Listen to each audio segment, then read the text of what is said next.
mas-uuliyiinta degmada Burco oo horkacaya xogayaa fulinta dawladda hoose degmada Burco xildhibaana ka tirsan golaha deegaanka degmada Burco iyo madaxa fayadhowrka gobolka ayaa maanta si wada jir ugu gubay hogag loogu talagalay maciishada kala duwan iyo daawooyinka uu waqtigoodu dhacay kuwaasi oo ka koobnaa raashin sharaab caano iyo waliba daawooyin kala duwan oo laga soo ururiyay meheradaha kala duwan ee ku yaala suuqa magaalada Burco ogagan oo 5 kiiloomitir dhinaca koonfureed kaga beegan magaalada Burco ayaa markii la gubay maciishadan iyo daawooyinkan kala duwan ayaa waxa faahfaahin ka bixiyay maciishada dhacday iyo dhibaatada ay ku keenayso bulshada gobolkani Togdheer iyo waliba sidii looga digtoonaan lahaa sidii looga hortagi lahaa dhibaatadaasi xogayaa fulinta dawladda hoose degmada Burco waxa ku aragtaan ashyaa badan oo dhacay taariikhdoodu dhacday oo halkan imika ku gubayno waxa kamid ah raashin waxa kamid ah sharaab waxa kamid ah dawooyin waxa kamid ah ashyaa badan oo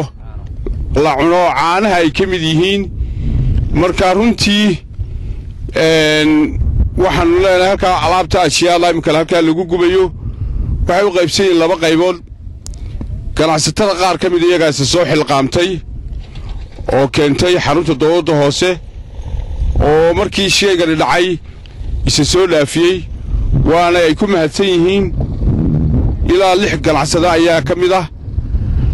qaar kamid ah ganacsatadana dawladda hoose oo uu hogaaminayo agaasimaha arrimaha bulshada iyo madaxa hay'adda iyo xildhibaankii arrimaha bulshada Siciid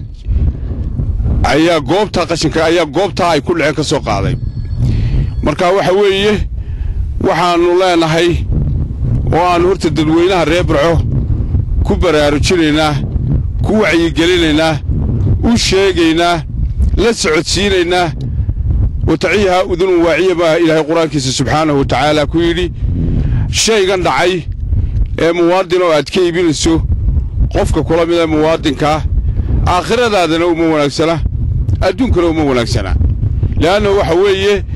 shaygu hadduu dhaco wuxuu waa shay dhacay wixii cunaana ee bilaadan la siyaana caafimaad darro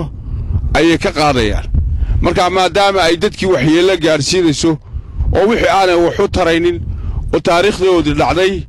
waxaan ugu wacyigelinaynaa aakhira iyo adduun midna uma wanaagsana qofka iibinaya ee ka iibinaya shay dhacay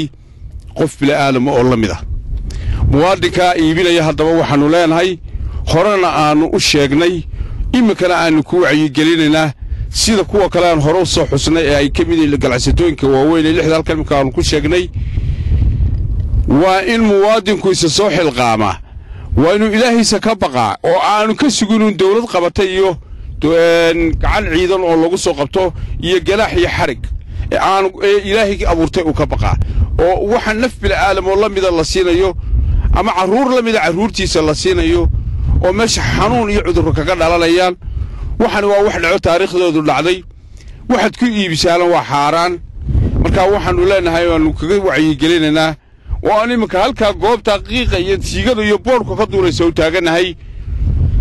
waxa weeye in aynu ka wada dagaalanno wixii inagu keenay caafimaad darrada dadweynaha ha laga daayo shaygan dhacay ee dadka laga iibinayo marka labaad haddii laga waantoobi waayo tallaabo cad baanu ka qaadaynaa oo waajib inagu saaran oo nologu idmaday ah ilaahay laftiisuna khaaliqiina abuurtay nagu eegayo waa ku mahadsantihiin maqaaxiyaha oo dheelada farmasiyada ra'iislayaasha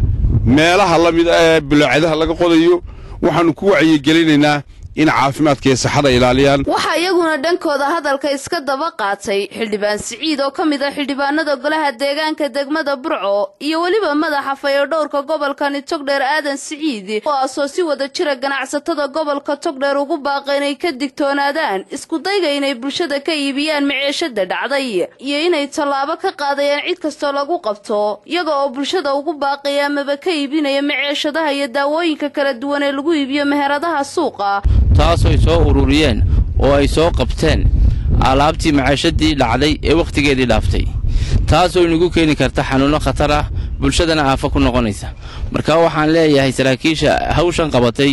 aad iyo aad bay u mahadsantihiin shacabka reer Burco waxaanu leenahay sanadkan dawladda hoose ee Burco waxay bilaabaysaa ololihii ay ku kontroleysay haday tahay badeecada raashinka haday tahay dawada haday tahay agabka kale faya dhowrka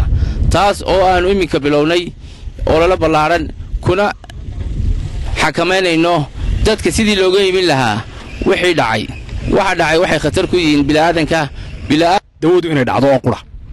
dadkayga waxaan u sheegayaa dibaabaha sidii xog haya iyo xildhibaankuba idin sheegeen dibaabaha yaala way badan yihiin magaaladeena Burco haday sanitation ka tahay iyo haday hygiene ka tahay 12 casho ayaan ugu shaqeynaya waxaan ballan qaadayaa hadii Ilaahay la qabto inaan wax badan ka bedelo hadii Ilaahay ka dhigo waxa dhacay biyaha la qubayo ee qashinka maxay ahaydee laamiyada lagu shubayo maxay ahaydee bulaacada la iska qodayo maxay la soo qufayo wadadii iyo laamiyadii lagu shubayo waxaan jecelahay wax badan ka qabto ugu dambeyntii dhibaatada ay leedahay maciishada iyo daawooyinka dhacee lagu iibinayo meheradaha kala duwan ee ganacsatada ee gobolkani Togdheer ayaa bulshada ku dhaqan gobolka u keenay xaalad caafimaad darro aan daawo loo helaynin waa Barwaaqo Aadan Maxamed shabakada caalamiga Oodweyne News magaalada Burco.